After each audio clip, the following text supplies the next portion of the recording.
Hey, good Well, afternoon, Tim. good day. How are you doing, Merv? I'm doing well. I was kind of rehearsing some of the items that you had kind of presented in terms of looking at this from a stakeholder perspective. Hmm. I think this is going to be a great discussion. This is one of my huge areas of interest in project management. So why don't you get us kicked off? Let me give you a couple different perspectives here, okay? I'm going to give you a tale of two clients. One client was working for a major investment firm, and he was very fond of saying, my organization is mission critical. And he said, I need your help, Tim. We need to do some remote automation of the help desk tools. Basically, they wanted to be able to update on the fly a bunch of computers. They had like 5,000 computers for their real high level credit card group. And they wanted to make sure that they could manage them automatically, even though they were used 24 hours a day. And I said, sure. And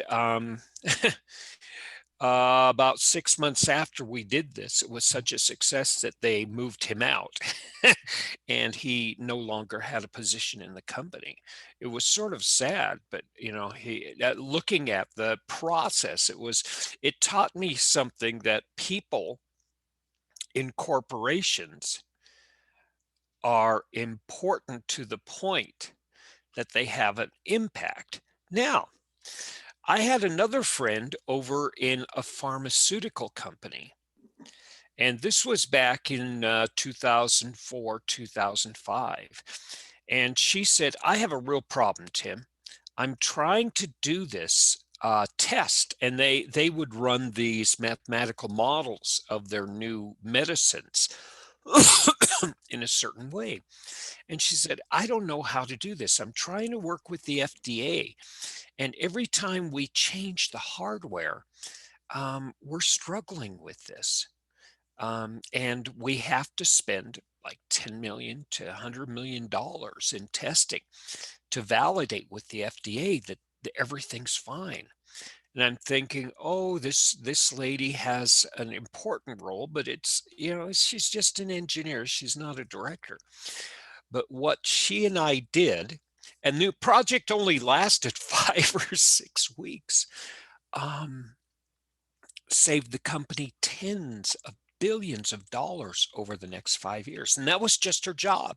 She came in, she drank coffee from a cracked cup, and she did it. Now, does that mean that she was any greater or any less of a stakeholder than that first director was? No, no, they were both stakeholders, and they were both equally important. They both had a problem they trusted me to solve. Now, my question today to you is, how do we take care of these stakeholders when we have these personal feelings that we know this guy is bound to take a career adjustment, and this woman who should be an incredible leader in her corporation, how do we actually manage them with the same support and the same emotional investment? That's a great question. What's interesting to me is that every time I've worked with stakeholders, I don't recall a single time where someone was demoted or lost their job as a result of doing a great job. My my my typical response from the client organization is that stakeholders were rewarded for doing a great job. In fact, one of my larger projects on which I served on the project management organization, I kind of handpicked this one person from the client organization that showed great promise. She was very much a subject matter expert, but at the same time, she had this acumen that was sort of, I mean, she just had this ability to understand the whole idea of projects and what we were doing with logic and business orientation and that whole thing that we get involved in it with project management. And because of that, I sort of took her under my wing and worked with her as the prime subject matter expert Well, in the space of about 3 or 4 years, not only was she propelled up the organization, but she more than doubled her salary. And she was just a few years from retirement. So, of course, that was huge in her organization.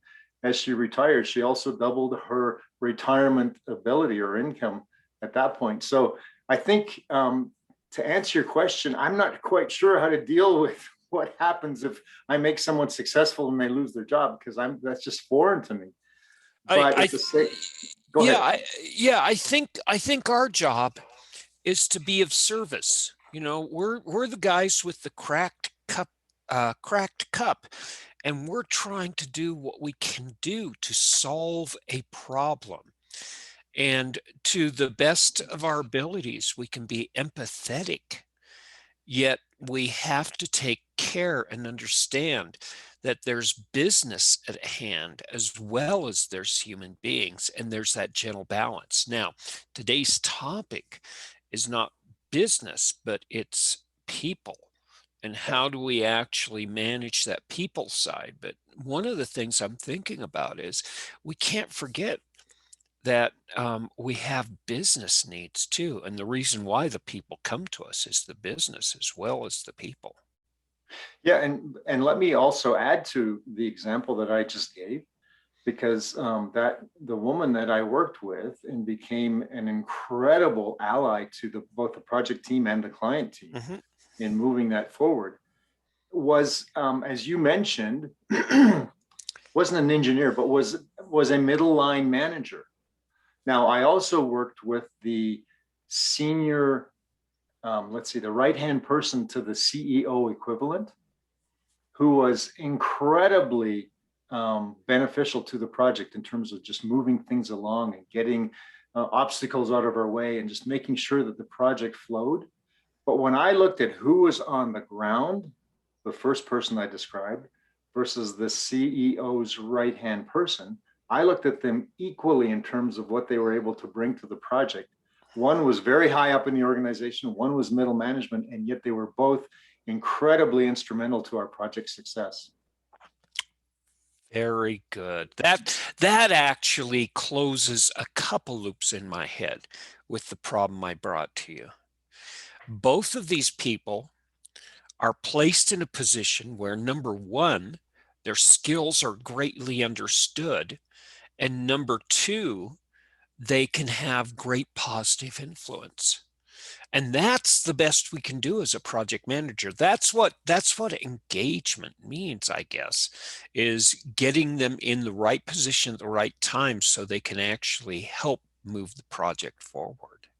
Yeah, absolutely. And what you also want to understand is different stakeholders. You know, you've got your prime stakeholders, you've got ancillary stakeholders.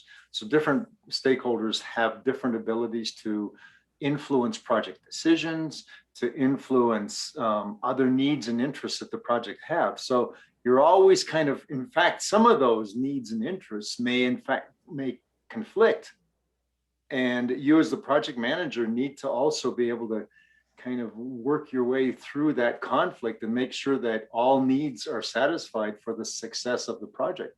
That takes a lot of experience and perhaps some judgment that all project managers don't always exhibit on projects. Well, and a lot of project managers don't have that opportunity to engage in that level of politics. And this is very interesting. I try to actually talk to my students about politics, and they see politics as very negative, but what you're describing is a healthy application of politics in your environment.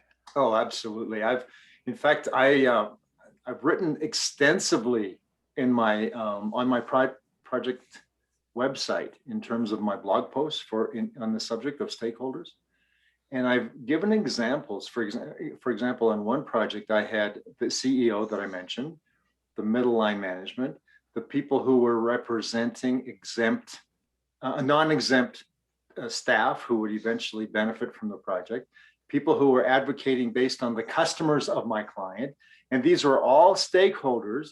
And also there was the funding organization who didn't control the project, but they controlled a lot of the policies and procedures that were required to be put into the project. So we were trying to dance this fine line amongst all of these competing interests for a single project. And some of them were at huge odds. For example, the group that was representing non-exempt employees were afraid that our automation would result in job loss. Mm-hmm. So we had to deal with satisfying their need to say, no, no one will lose their job, but also enhancing the CEO's need for making their current staff more productive so that they get caught up on their backlog and help their own customers maneuver the process much better. So there was all these competing interests and processes that we had to make sure that everyone was satisfied so we could continue successfully. That was the politics of that situation as an example. Let's back up here. We're starting to get in some really interesting topics, and I want to dig into them. But before we do that, let's talk about engagement itself, just a general standpoint. What do you mean when you say engagement? Well, to me, it's just, let me keep it really simple. To me, it's the level of involvement of the particular stakeholder who has an interest, whether that's an ancillary interest or whether that's a direct interest. For example, my prime stakeholder, they're putting reputation and funding and organization at risk to trust to me, their project manager, to make that thing happen. An ancillary stakeholder has some interests in what happens, but they may not be putting their own reputation and certainly not their own funds or organizations' funds at risks. So there's all of those competing and complementary interests that we have to deal with. Wow, where did you get this concept and understanding of ancillary? That's beautiful. I think every project that I've ever worked on, we've ended up with those stakeholder meetings where literally people came to loggerheads.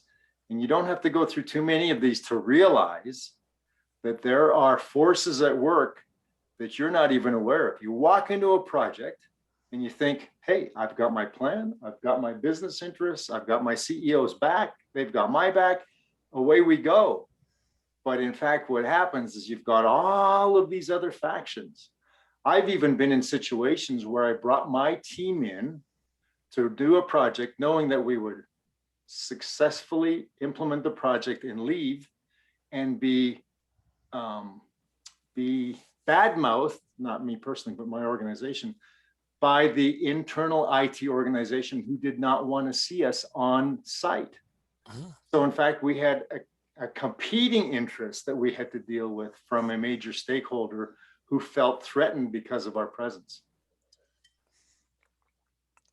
Wow. I like that. I like that concept of ancillary stakeholders. Now, one of the things that I think about is there's project success and project failure from a mechanic standpoint.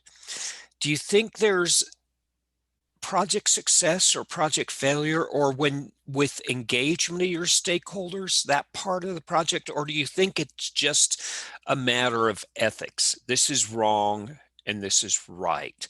Is it, what I'm asking is it just, when we're looking at stakeholders, are we just looking at how you actually treat people as human beings? Boy, that's one that's one part of it, Tim. I don't know, what have been your experiences on projects? I've got some thoughts that are going on in my mind, but I'm interested in hearing what your experience has been as well.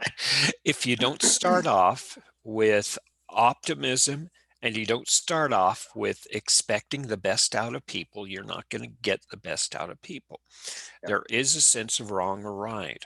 Then, as you gather information, you can start talking about project success and influence and motivation of everyone towards that project success. It's helping everybody learn along the way the benefits and the value, and engaging them in participating in that as you come to a greater understanding of the benefits and the value of the project. I've gotten in some projects where it sounded really good, but the stakeholders inadvertently, accidentally showed me that the project was a clunker. And we came to a point in the project where we had to slow down or stop work and say, okay, let's get this straight and let's make sure this project does have some type of return on its investment.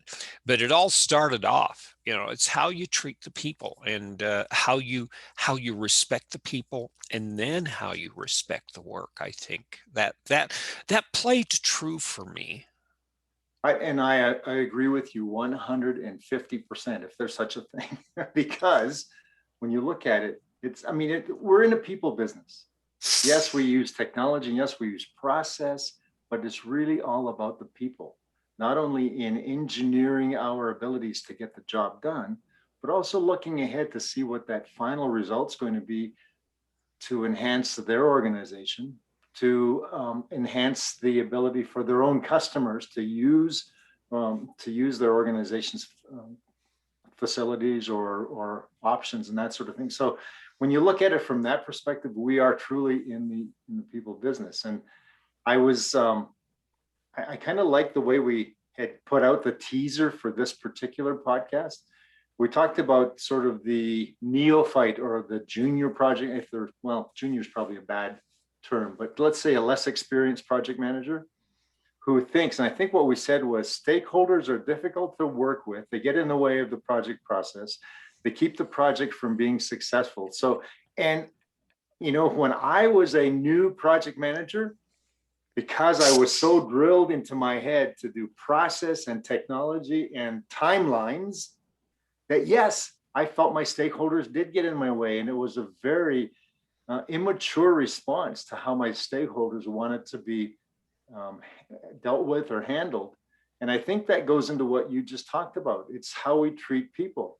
We need to treat stakeholders as members of the team, just as much as the person who deals with the database, just as much as the people who are developing the code. Our stakeholders, primary or otherwise, are absolutely critical to our success and part of that team. Yes, one of my mentors back in the early 2000s said, Tim, your first 3 or 4 years as a project manager, you're going to be worried about doing work right. And then all of a sudden, overnight, you're going to wake up and you're going to say, that's not my job. My job is doing the right work. Yeah. And without having the stakeholders teach you, you don't know what works right. And so it is a struggle. And this is one of the things that I actually worked with really deeply, especially when I was getting up into the 8 and 9 figure projects. It was like, are we spending this money correctly? And I found myself not just having to do this and raise this question, but that was my accountability, and that was part of the project success. And a lot of people would get into these projects and they wouldn't realize that by doing this project, it would have so many other impacts. And I could not convince them otherwise than allow them to get a little bit down the path of development so that it could scratch their elbows and knees and feel a little bit of the pain without failing, in order to back up and then start having the conversations we needed to have. This was a real awakening for me. And that's when I learned you don't just respect stakeholders, you engage them. They have to be there, or your project is bound to fail. Yeah. Absolutely. In fact, when I was doing some reading this morning, I came across a quote from our guidebook, the PMBOK, the current version that's out there. And let me read what it said, because I wholeheartedly agree with this. It says, the ability of the project manager and team to correctly identify and engage all stakeholders in an appropriate way can mean the difference between project success and failure. And I tell you, I wholeheartedly back up that comment, because in my experience, that has exactly been the way our projects have gone. When I've Oh had yeah. great stakeholders, we've had great success. When I've had less involved stakeholders, we've had issues on the project. So let's talk about issues here. What's a really good example you have of when you were working with a stakeholder and realized that they didn't perceive the project the same way you did? Well, actually, I wrote a blog post on this some time ago, and I defined the two extremes, and I think you'll like this. I've had stakeholders that could either be described as the absent landlord or the lord of the manor. Those are the kind of the two extremes. So in one project, I'll talk about the absent landlord. This gentleman who hired us came on, we were doing the project, felt that if he came to a steering committee meeting once a month and got kind of a great summary of how the project was going, it was going to be fine for him. And for the first several months, it went well. And so then he wanted us to do this only quarterly. He only wanted to be involved once a quarter, for about an hour or a couple of hours. Now, shame on my boss. My boss said, hey, as long as you have boring meetings that this person is absolutely fine with, you have a successful project. But that didn't sit with me. And then what happened one day was we ended up with a serious situation that we needed this primary stakeholder to clear the obstacles out of our way. It took weeks to bring him up to speed, and we lost a lot of momentum because in order to make this decision, he needed to truly understand what was going on. Now, on the other side, and I'll keep this short, on the other side, we have what I call the Lord of the Manor, where the person was so involved in the project, they would second guess us as project managers. He would second guess his own project manager. He would insert himself into decisions that he had no business making, to the point that he also stalled us out several times until we had to take him aside and say, no, here's what we need you to do. Please let us run the project as we're supposed to. So we've got the two extremes, and both of those are real experiences, and both of those cost us the greater success that we could have had. Yeah, I've thought a lot about how you educate and mentor your executives and your executive decision making, and how you actually prepare them for work based on the needs of the project. And this is a tricky little issue, especially when they do have those expectations. It all you have to do is keep me up on the milestones and I'll be fine. Yeah, you may be fine, but let's take care of the needs of the project as well.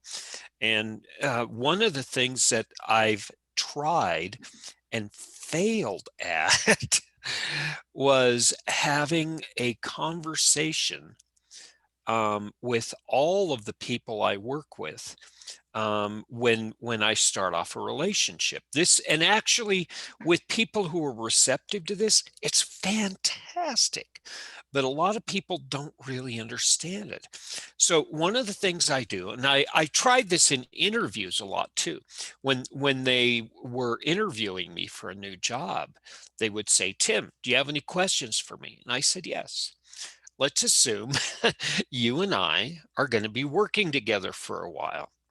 We're going to argue from time to time. Now, how do you see us arguing well, closing that argument, and moving forward together quickly? There's two responses to that. And a very small portion of them say, well, here's how we argue and here's how we figure things out. Thanks for asking. And the greater portion of people say, we don't argue. That isn't productive. And so even asking that question, number one, risks a relationship. But number two, asking that question provides me so much information about how you work together well with your environment. It's true. You just reminded me of a situation I had. It was a long project, and one of the stakeholders who was the prime subject matter expert on the client's team was we were kind of joined at the hip in terms of taking care of the client's needs. So Uh-huh. we had the solution provider over here dealing with the technology and the process and the schedules and timelines, and then we had the requirements definition and the user acceptance testing preparation over here. And so she and I would ended up in fairly lockstep because there was a synergy that had developed in such that, as you mentioned before, I was able to educate her in the process, even though she wasn't an IT person. She quickly caught on. Well, we were sitting in a meeting one time. We had to make this momentous decision in terms of continuing on with user acceptance testing. And she said something, and I looked at her and I said, I beg to differ. There were 20 people in that meeting who stopped, turned and looked, and they go, what? And she looked at me and she goes, you what? You beg to differ? We've never differed. We've always agreed. I said, no, this time we can't agree. And then we talked it out in front of 20 people. And she kind of backed away and we went ahead and progressed that way. But what happens is, how do you handle conflict? You have to handle conflict. You can't always just be the yes person to whoever your client is or to whoever your stakeholder is. You have to be able to deal with what's good for the project and the eventual outcome.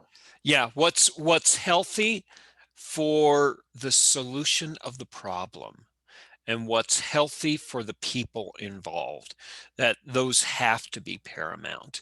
And arguments and feelings and egos are secondary. You can resolve those or not later. But right now we're at the business table, and the business table is for the business. Yeah, and I think one more thing that's important in that example is that had I not spent the extra effort in establishing that relationship, Yes. not that there was always agreement, or certainly not that there was always public disagreement, because there wasn't, but in a situation like this, it literally caught people off guard. But had we not had established that relationship, it could have been disastrous at that point in that project. Yeah. Yeah. That's that boy.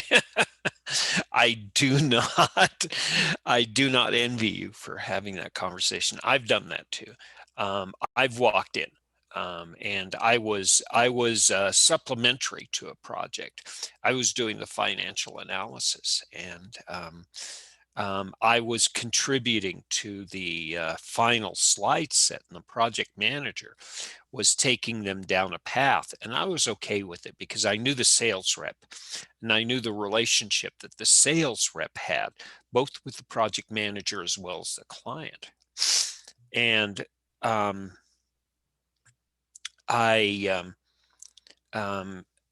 was here in the room with about 40 execs and the project manager and the sales rep. And the sales rep and the project manager were selling them on a very nice solution, but it probably was not going to fit the culture of the company. And I didn't say I beg to differ. The CIO looked at me and said, Tim, I saw your financials, and I want to ask you a question.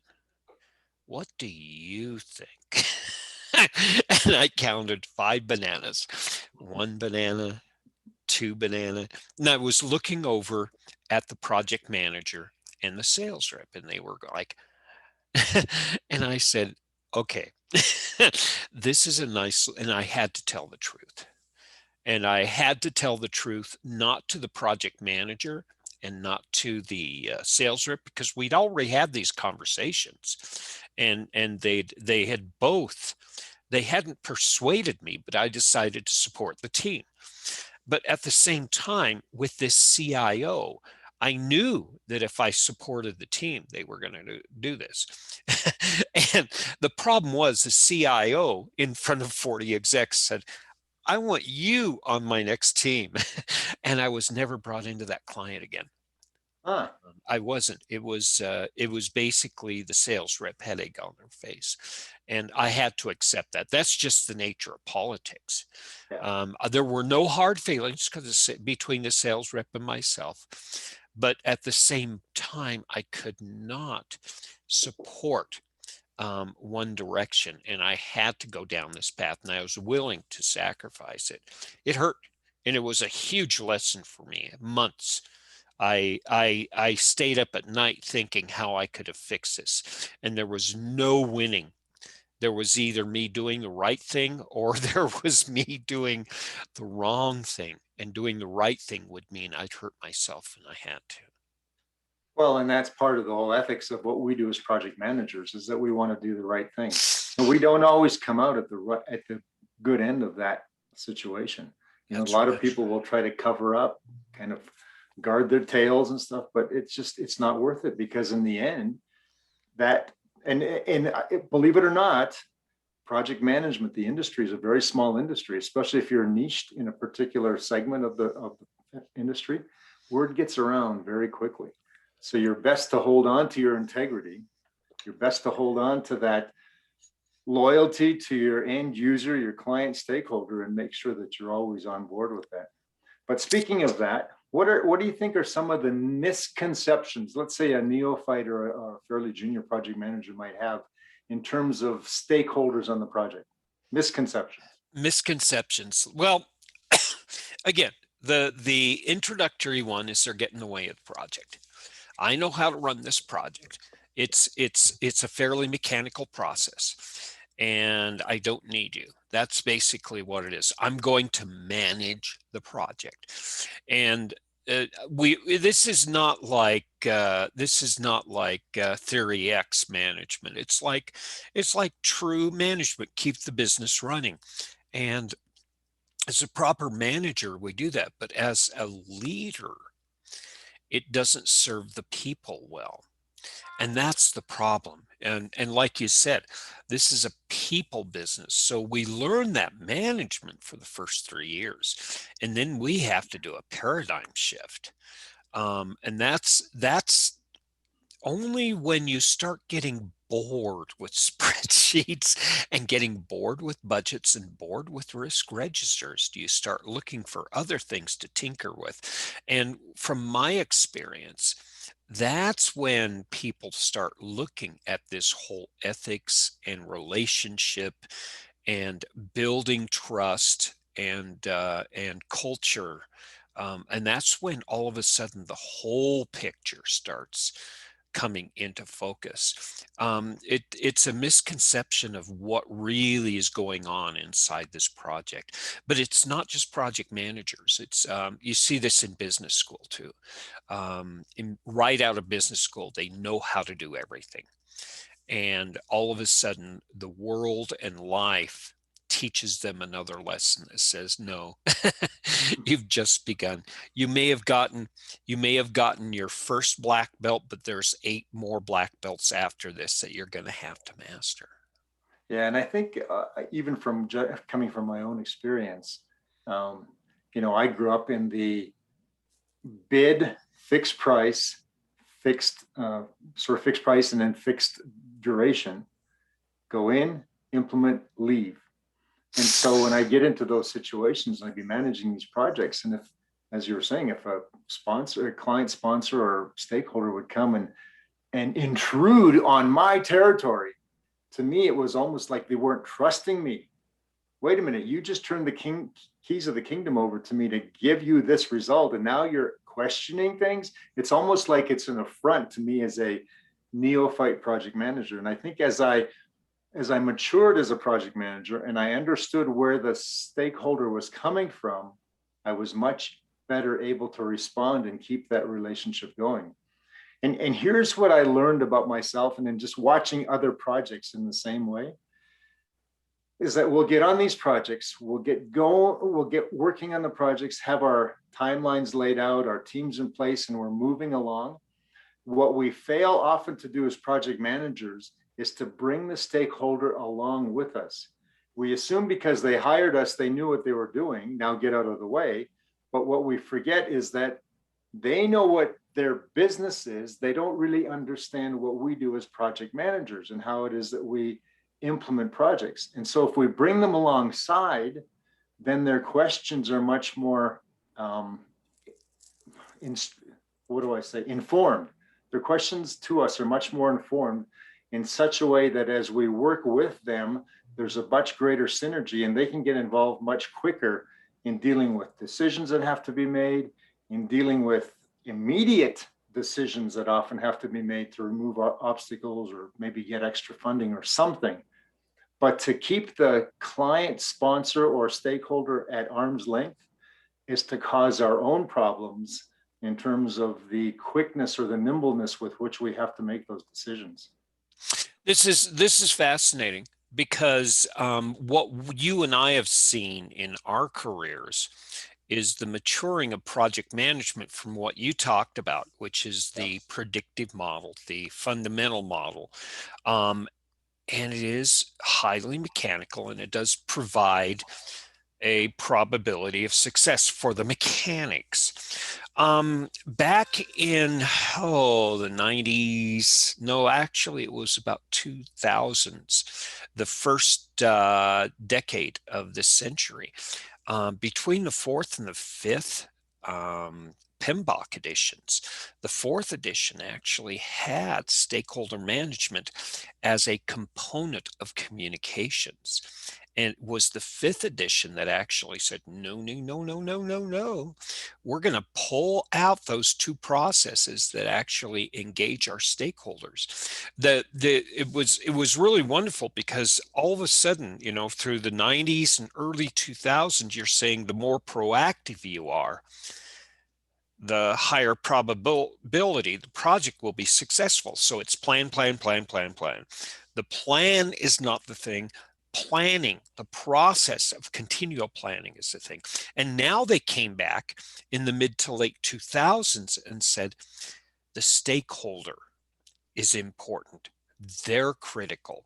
And getting ahead of your stakeholders and making it easy for your stakeholders to help you so that they're not surprised as well as you. And that's basically been a real a favorable transition that I've seen. And I wish I had learned that other than through experience. I'm sorry, you learn martial arts by flipping other people and being flipped constantly on the mat. And that's when you learn what it feels like to do the right thing. And it's only through these mistake. That's what it feels like to do it right. Well, here's, I described earlier the absent landlord versus the lord of the manor, the two extremes. When I kind of learned that and understood it and began to working with my stakeholders in such a way that I had them sort of oscillating between those two extremes in working with me, it's an amazing thing that happens when they are in sync with you. I had one, she was very high up in the organization, and she decided that she would get involved with the project at a very detailed level. And I was very patient with her, but through that patience was able to show her that she could trust me and my team to do the job of the project, and we could trust her and her delegates to do the project of the process of the business, so that we could come to a meeting of the minds that way. And after a while, she stopped asking the detailed questions that really didn't concern her. Not that they were horrible questions or anything like that. It just took time. But she got to the point where she trusted us and was able to insert herself at the point where she could tell that something needed to be changed. She had the sixth sense as a result of working with myself and my team. And it was amazing how she could come to conclusions very quickly without even having been on a project in her entire career. She was very much business oriented, but coming alongside and being available to learn, and also to be able to instruct us in areas of the business approach that we needed to take. We finished that project on time, ahead of schedule, and actually under budget.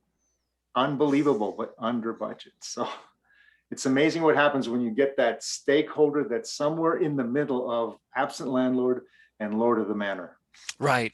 It's somebody who thinks in the same manner of what's wrong or right and what's good for people as well as good for business. It is a tricky balance, whether you're a project manager or a business manager. Yeah. I think you and I really have a good understanding of why ethics and why wrong or right has to be there.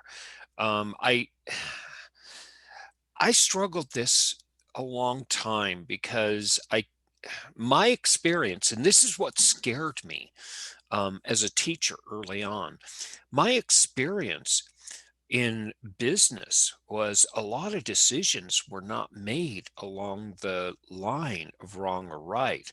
Now, I'd gone through business school, undergraduate and graduate courses, and ethics was just jammed down our throats. And when I walked into business, I had a lot of business process that was just, let's just get it done. Let's just get it out of the door and off the plate. And I was wondering if that was really the way it was. I was wondering if all companies and all corporations were that way. So I'd ask my students, I still ask a lot of my students, what is the culture of your organization? Do you have managers who demonstrate good leadership? And up to 70 or 80% of the people have had no formal business training, have had no formal understanding of ethics, and they don't have a good mentor to go to.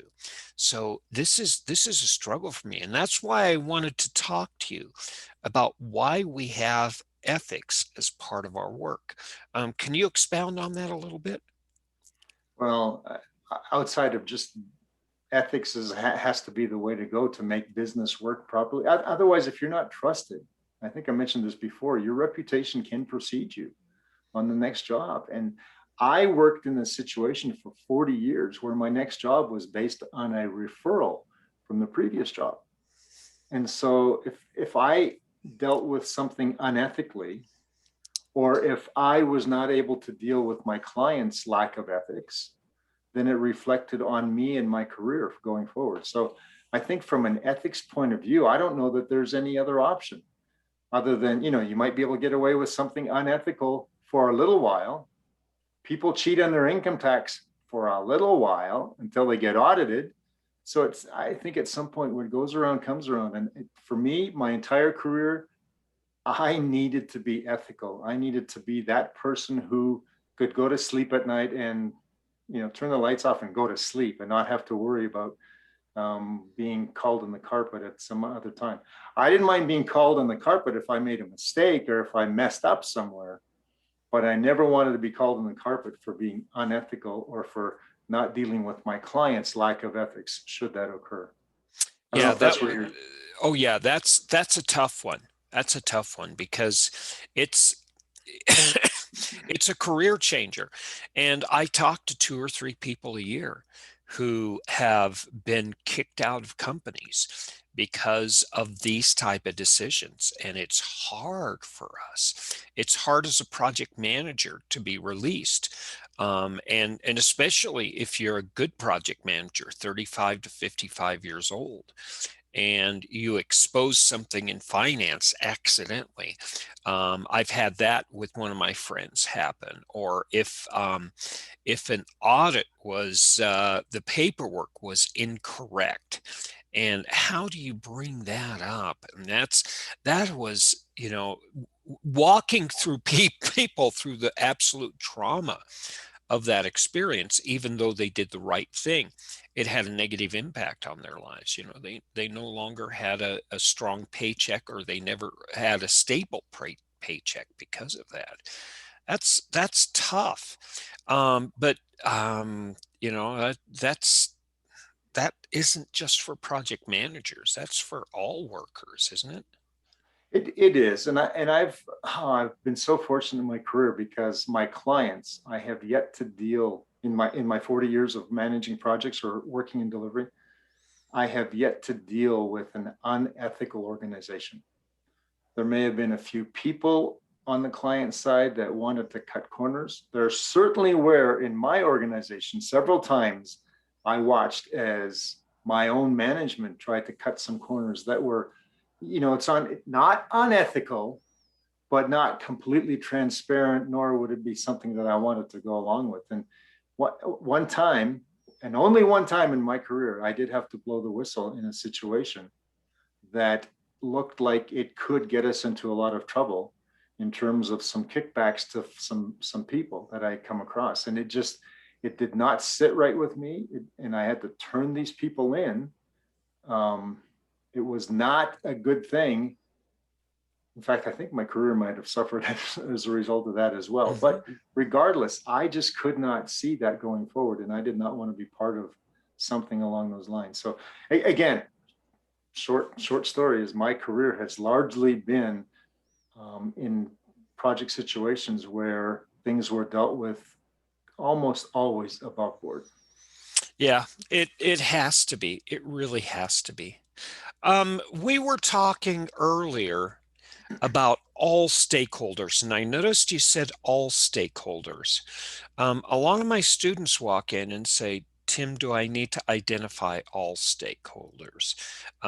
Is there any stakeholder I have to treat more importantly than another stakeholder? Can I get your opinion on that? Yeah, I think, I don't know what importantly, do you treat people differently based on status? I suppose you always do. When I'm in a project where I'm dealing with a high level CEO, I probably give that person more deference than I might with my counterpart, who's a subject matter expert with which I have a casual acquaintance with.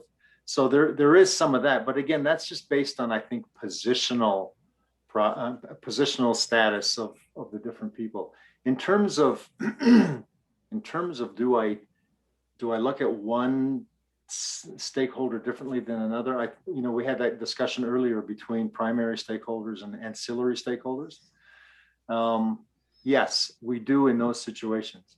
The primary stakeholder, the person who has hired me and is writing out the checks for our deliverables, I want to make sure that person is happy. I have another stakeholder over here who may belong to a sister organization whose project will benefit from what I do on this main project. And I want to make sure that their needs are met, but I don't put as much attention on their needs as I do on my prime stakeholder. Because if I mess up this project, this one messes up anyway. So I think there is some of that. In terms of respect, no, but in terms of importance to what it is that we're doing, I think there is some level of. Yeah, and I concur with that. Like, for instance, the janitor who once a week comes into the lab and cleans behind the frames. I'm going to spend a little time with him to make sure he knows how important it is not to kick out those cables or to move them. It's not rank, it's not authority, it's impact to the organization. But you're right, there is some level of deference based on their roles inside the company, not just their roles in the project. Well, I got to tell you another funny little ditty is I still maintain a relationship with a person who was what was she? She was the administrative assistant to the CEO for a major corporation that we were doing a project for. So, people would look at her as she's just the secretary. Well, for me, she was my access to the person I needed to see. And so there's often what would happen was someone would deliver a whole bunch of muffins to the team. And I learned somehow, I have no idea how I learned this, that she loved banana nut muffins. So if there was a banana nut muffin, I would scarf one. I would take the elevator up to the 15th floor and I would catch her eye and put it on her desk and I would leave. Well, that became kind of this little joke between us. But I'll tell you what, treating that stakeholder, that administrative assistant, with respect and deference and just this little banana nut muffin got me access pretty much whenever I needed to. And call it bribery, call it whatever it is. No, it's just good managing people relationships. And we still, 10 years later, maintain a relationship over Facebook. Yeah, see, that's what I call politics. Culture is one thing, right? We know what culture is. Politics is not playing a game. Politics is the formal rules and structure, and it defines how power and discipline structure the company and the organization. And it's not a bad thing. It's like a hammer. Hammers are not good or bad. Politics not good or bad. It's part of the nature of the work. Well, and think if I had been the person who treated her as a less than, like as a clerical person and just ignored her, Exactly. the opposite effect could have been true. Yeah, these executive administrators are, number one, not secretaries. They're not admins. They are strategists. They probably have more experience with us in making decisions and having to prioritize, and they have so much to teach us. This is the one thing I learned from my students. If you go into a room and look at that room and say, each one of you is my teachers, it doesn't matter. You're going to learn something. Yeah. And that's what you need to have as the mindset of a project manager, to walk into every meeting and say, what am I going to come out a better person because of this? Yeah. No, that's exactly right. So one last thing I want to talk about here is a misconception. All these questions today come from my students, and they come from the literature I've taught from. Um, Misconception that stakeholders and stakeholder engagement, stakeholder analysis is a soft skill. And the PMBOK, since the stakeholder management has become its own knowledge area, has said no, no, no, no, no.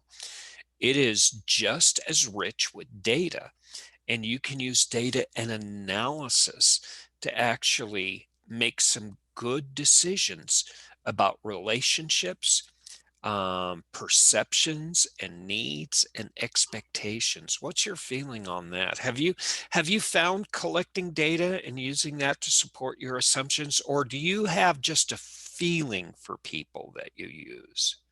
I think when it comes to stakeholders, in my case, it would be more of a feeling. Now, I will say that the data that we collected as an organization, and I've served a few organizations, the data we collected typically dealt with our project management processes in terms of, are we implementing them, or are we working with them correctly? But if I could superimpose the client stakeholder behavior on top of that same data, in reflecting back, I could absolutely look at those projects that were more successful and more profitable based on stakeholder engagement than those projects in which I had less stakeholder engagement, or in some cases, stakeholder antagonism. So yeah, there is a way, but in my case, it was looking back at history, much like we look back at history for our project management statistics as well. I'd be happy to hear your points, and then also kind of give you an idea that I came up with, or I didn't come up with, that I discovered in terms of an analytical tool versus just a data tool. But I'd be interested in hearing your experience in this area. Yeah, just simple tools like power and influence, Ah, quantifiably measuring, not necessarily every individual, but maybe the categories of stakeholders, and yeah, sitting back and taking time to say, okay, I got a bunch of students here. If I don't do them right, they're going to picket the dean's office. The dean, yes, I'm going to have a hard time there. The counselors, they're going to make my job hard. And actually writing these things down and thinking them out and adding that to your communication plan as you're developing your strategy for the project. This is, and a lot of people say, oh, I'll just figure it out along the way. And again, I have to say that a lot of my students are coming in. They've been project managers for 2 or 3 years, and they have no formal training, and they've had nobody tell them this thing. And this is not a lesson that is actually, you learn it and you do it. It's a lesson you experience it, and then you change your behavior. Yeah. I think the analytical tool I was referring to deals with exactly what you just talked about, being power and influence.